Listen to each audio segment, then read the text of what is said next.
Quand vous retournez en Afrique là, ou même si vous êtes quelqu'un si vous avez du succès, si vous avez ce qu'on appelle un mariage heureux, sachez que beaucoup de gens ne sont pas contents.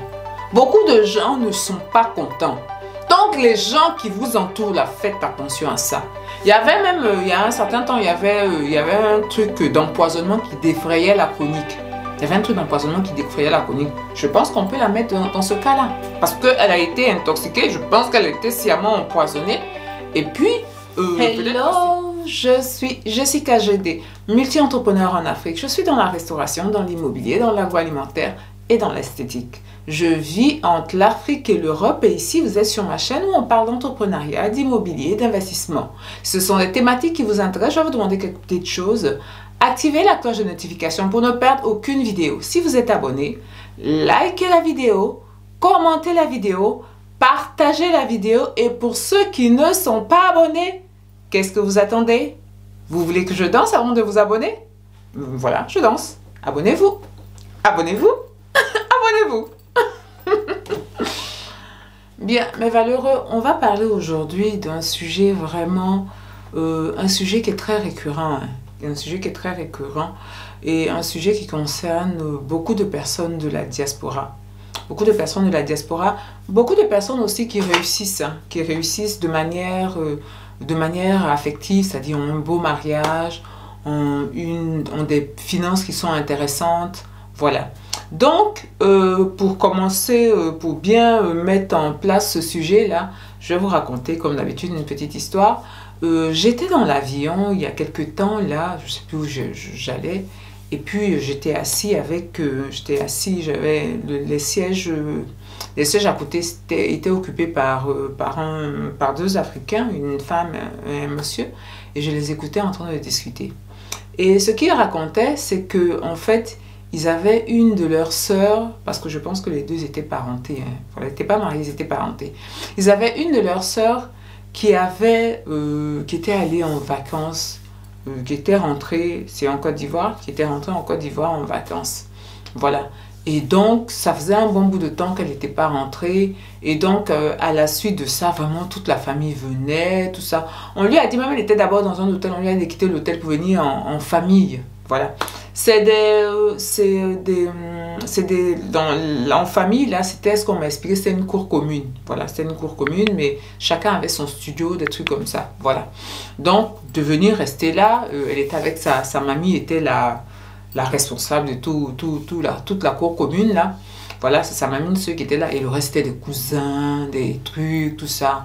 Et puis donc, bon, ça faisait tellement longtemps, elle voulait voir sa famille, surtout sa mamie qu'elle adorait. Donc, elle est allée rester en famille. Une fois qu'elle est restée en famille, il y a vraiment beaucoup d'amis. Moi, vous connaissez quand on retourne au pays, le défilé des amis, des copains de 1800, de tout ça venait. Donc, ça venait, ça apportait des plats. Ça dit vraiment, elle mangeait. Et puis, un jour, elle est tombée. Elle est tombée. Elle était là pour peut-être un mois, de ce que j'ai compris. Elle était là de un mois. Ouais, c'est ça, un mois. Et elle est tombée. Elle est tombée. Et donc, quand elle est tombée, elle a commencé à vomir. En catastrophe, là, on l'a emmenée à la clinique. On l'a emmenée à la clinique. On a dit que c'était une intoxication. Une intoxication. Mais bon, ce qu'elle a dit, elle dit, mais c'est une intoxication. Tout le monde en a mangé les mêmes plats. Donc, quand c'est une intoxication, moi surtout qui fais la restauration, quand c'est une intoxication, c'est pas une seule personne. Hein. Quand c'est une intoxication, c'est ce que vous avez, le plat que vous avez fait là. Toutes les personnes qui ont consommé ce plat-là, tout le monde, voilà. Donc, ça peut être une indigestion, mais si c'est une intoxication, c'est autre chose. Voilà, c'est une intoxication, c'est autre chose. Sauf que c'est qu'un seul qui était dans cet état-là. Personne même n'a eu un petit mal de ventre pour dire non, l'autre a eu un mal de ventre. Rien, elle était la seule. Donc, elle a passé 3 jours à l'hôpital. Elle a passé 3 jours à l'hôpital. Et donc, bon, elle n'avait pas trop fait attention à ça. Elle avait trouvé ça curieux quand même parce qu'on a dit que c'était une intoxication. Donc, pas une indigestion, une intoxication. Voilà. On lui a donné quelque chose qui l'a mis dans cet état-là. Donc, elle est retournée à la maison. Et Et là, elle découvre dans son studio qu'elle occupait là. Le studio, la porte, bon, elle est partie en catastrophe, hein, donc elle est partie en catastrophe, elle n'a pas eu le temps de bien ranger quoi que ce soit, puisqu'elle était tombée même, voilà. Donc, elle rentre dans ce studio, elle a senti comme si quelqu'un était rentré là-dedans. Donc, automatiquement, elle s'est mise à chercher son argent. Elle l'a cherché, effectivement, son argent n'était pas là. Son argent n'était pas là, elle avait gardé un peu d'argent, mais ça ne lui a pas fait tellement de soucis parce que, bon, ben, elle avait sa carte, hein. Elle avait sa carte, elle dit, je ma carte, même si on m'a piqué, ça doit être peut-être les cousins, des trucs comme ça, c'est une cour commune. Même si on m'a piqué, c'est pas grave, j'ai ma carte. Donc, elle part pour voir la carte. Dans son portefeuille, il n'y a plus rien. Dans son portefeuille, ça dit, on a vidé son portefeuille. Elle était dépassée. Elle était dépassée. Qu'on prenne son argent, elle est OK. Mais qu'est-ce qu'on va faire avec son portefeuille? Même si on peut prendre ta carte de crédit, mais on lui a pris tout. Tout. Et surtout, on lui a pris ses papiers. Je vous assure, on lui a pris ses papiers, s'est mis à hurler dans la maison. Sa mamie pensait que c'était le truc. Elle vient dire, mes papiers, on m'a tout pris, je n'ai plus rien, on m'a tout pris, mes papiers. Mes papiers, là, l'argent elle mettait en seconde ligne. Tellement là même, là, ce qui est dans la situation, c'est ses papiers. Parce qu'elle est venue, comment elle va faire pour retourner si elle n'a plus de papiers? Et là, la mamie était troublée. Et la mamie lui a demandé, mais parce que quand tu es tombé malade, là, il y a beaucoup de tes amis qui sont venus, tout ça. Elle dit, mais est-ce qu'il y a quelqu'un qui est rentré dans la chambre? La chambre, vous ne l'avez pas fermée. La mamie a dit, si, effectivement, on a fermé la chambre. Mais bon, la clé est là, quoi. C'est-à-dire la clé n'est pas cachée. Donc, en fait, n'importe qui a pu rentrer dans la chambre, là, pour pouvoir prendre ses affaires. Maintenant, ce que sa mamie dit, ça m'a dit quand même, bon, moi, je peux comprendre qu'on prenne de l'argent, qu'on vole de l'argent. Mais les papiers, là, ils vont faire quoi avec ça? Surtout qu'ils n'ont pas pris, c'est-à-dire, ils n'ont pas pris le portefeuille. Ils ont levé les trucs de puis ils ont laissé le portefeuille. Je ne sais pas si vous comprenez. Si tu prends le portefeuille, tu prends tout ce qu'il y a dans le portefeuille. Je comprends. Mais non, la personne a pris, la personne a pris le temps d'enlever tout ce qu'il y avait, tous les papiers. L'argent qu'elle avait n'était pas dans le portefeuille. L'argent était à côté. La personne a pris l'argent. Et donc, je suppose que si tu vas vers le portefeuille, tu vois, il n'y a pas d'argent, non, tu vas balancer le portefeuille. La personne n'a pas fait ça. Ou, à la rigueur, je vais dire, bon, ben, il va prendre la carte de crédit. Même si je ne sais pas ce qu'il va faire avec une carte de crédit, il n'a pas le code. Non, non, non, il a pris la carte de crédit, il a pris toutes les autres cartes qui étaient là-bas, il a pris ses documents, son titre de séjour, la personne a pris ça. Titre de séjour, passeport, il a tout pris. La personne a tout pris, puis la personne a laissé le portefeuille. Elle a attrapé sa main, elle a attrapé sa main. Et sa mamie même était en train de dire, ah, ma fille, toi, tous tes amis qui viennent là, est-ce que c'est pas un de tes amis là? Parce que tout le monde ne t'aime pas. Tout le monde fait semblant de t'aimer, mais tout le monde n'est pas heureux. Tout le monde n'est pas heureux de ta situation. Tu es à Beng, vous savez comment les gens, la perception qu'ils ont des gens qui sont derrière l'eau, qui sont en Occident. Pour eux, là-bas, c'est le jackpot, quoi. Donc, est-ce que tes amis qui sont venus là, et puis même, c'est à partir de ce moment-là, ils ont commencé à se poser des questions. Parce que tous les amis là apportent des repas, ils apportent des repas.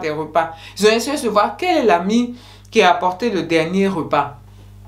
Quel est l'ami qui a apporté le dernier repas? Mais le truc, c'est qu'en fait, il y avait beaucoup d'amis qui avaient apporté des plats. Donc, elle a mangé, on ne sait pas en fait. Les plats ne sont plus là. Pour dire, on va aller les analyser, tout ça. Donc, elle a compris que parmi les amis qui étaient venus là, quelqu'un lui en voulait tellement que non seulement il est intoxiqué, et puis après, cet ami-là est venu prendre ses papiers. Elle, c'est sa déduction qu'elle a fait. C'est sa déduction qu'elle a fait. Moi, de cette déduction, je les écoutais, je dis, mais effectivement, ça peut être tes amis, mais ça peut être aussi l'entourage. Parce que tu ne veux pas croire que tes parents puissent te faire ça. Mais on ne sait jamais. Ça peut être n'importe qui. Ça peut être n'importe qui. Ça peut être ses parents. Ça peut être ses amis. Mais en l'état, la fille, elle était toujours en Côte d'Ivoire. Parce que comment elle va faire? Comment elle va faire? Elle essaie d'aller à l'ambassade, mais là, vous savez que les gens de l'ambassade, c'est pas évident. Quand c'est comme ça, là, à eux, déjà même qu'ils ne veulent pas trop que les gens aillent chez eux. Donc, vous imaginez ça. Donc, la fille est en train de... Et il m'expliquait qu'elle essayait de faire des démarches, mais ça faisait 1 an. Ça dit le travail qu'elle avait de l'autre côté. Elle avait perdu ce travail-là. Puisqu'elle ne venait pas, les gens ne peuvent pas te truc. Donc, elle a perdu son travail.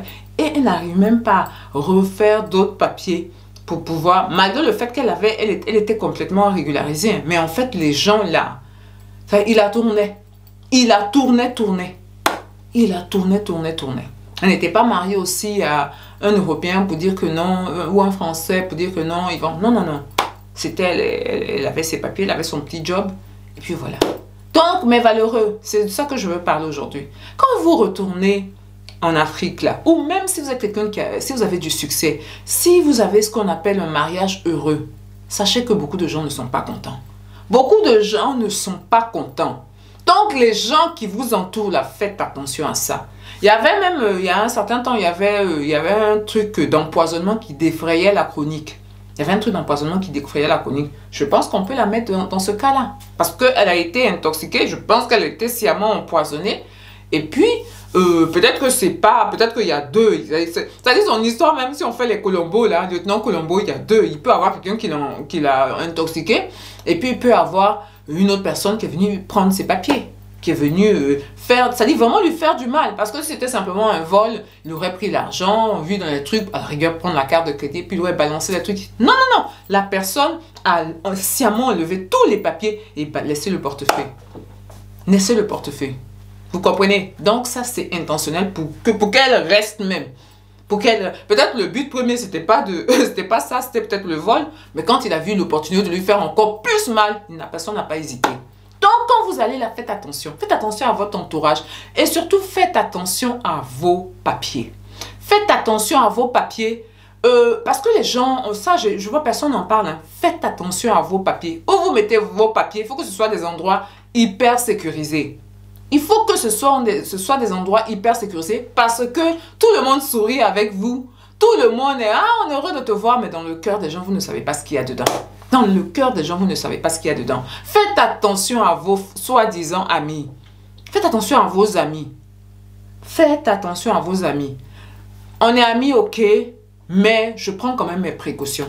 Parce que le monde, les alentours, l'environnement, il peut être hyper toxique. Il peut être hyper toxique. Donc, il faut impérativement faire attention à ça. Il faut impérativement faire attention à ça. Il y a des gens qui aiment, j'aime des amis, aller avec des amis, des trucs. Oui, c'est pas mauvais. C'est pas mauvais. C'est pas tout le monde qui est mauvais. C'est pas tout le monde qui est mauvais. Et si ça se trouve, c'est une ou deux personnes. Mais est-ce que vous savez c'est qui ces personnes-là? Est-ce que vous pouvez déterminer que telle personne, c'est pas vraiment mon ami, telle personne qui sourit avec moi, tout ça? Évidemment, tu peux avoir des signes. Mais toi, quand tu viens pour un mois, tu es là en mode vacances. Donc, tu n'es pas là pour surveiller qui que ce soit. Si vous voulez ne pas avoir des désagréments pendant ces vacances ou après ces vacances-là, désagréments genre ce que la dame dont on m'a conté l'histoire dans l'avion, là, les désagréments qu'elle a eu, il faut faire attention. Il faut faire attention. Il faut faire attention à ce que vous mangez. Il faut faire attention où vous mettez vos papiers. Il faut faire attention aux gens que vous croisez, où ils vous emmènent. Il faut faire attention à votre boisson. Il faut faire attention à votre boisson parce qu'on ne sait pas qui est qui.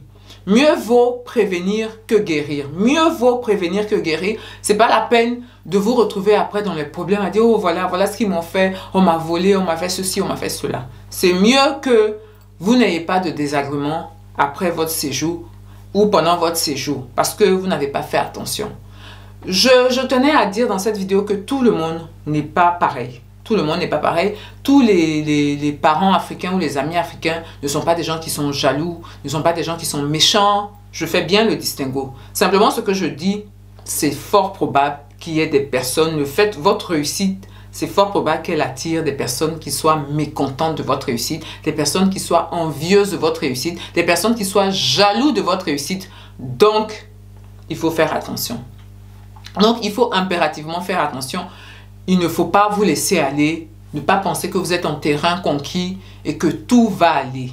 Voilà, tout peut aller, mais il faut prendre ses précautions. Bien. Donc, mes valeureux, c'était ma vidéo du jour. Vraiment, cette idée, elle m'est venue à la tête et puis je me suis dit, mais personne n'en parle. Donc, voilà, j'ai abordé le sujet avec vous. Faites hyper attention quand vous retournez au pays et sachez que ce n'est pas tout le monde, ce n'est pas tous ceux qui sourient avec vous qui vous veulent du bien. Bien. Je vais finir ma vidéo en vous disant, portez-vous bien, prenez soin de vous et de vos familles, mais surtout n'oubliez pas, on avance ensemble.